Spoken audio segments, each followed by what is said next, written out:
Hi guys, welcome to our YouTube channel প্রবাসী সংসার ব্লগে। আজকে আমি তোমাদের সঙ্গে শেয়ার করব একটা ব্লগ। তো দেখো, আমরা কালকে গিয়েছিলাম বিকেলে একটু মন্দির।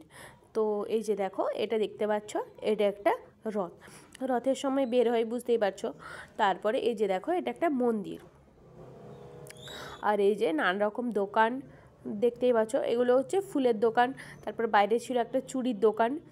তো এখান থেকে সবাই ফুল পুজো দেওয়ার জন্য পুজোর সামগ্রী কিনছিল, মালা কিনছিল। তো আমরা পুজো দিইনি, আমরা এমনি শুধু প্রদীপ জ্বালিয়েছিলাম। তো এই যে দেখো, এইটা হচ্ছে গণেশ ঠাকুরের মূর্তি। আর এইটা সামনে ওই কিছু একটা ছবি আঁকা ছিল। আর এই মন্দিরটা হচ্ছে 2000 বছরের পুরনো মন্দির।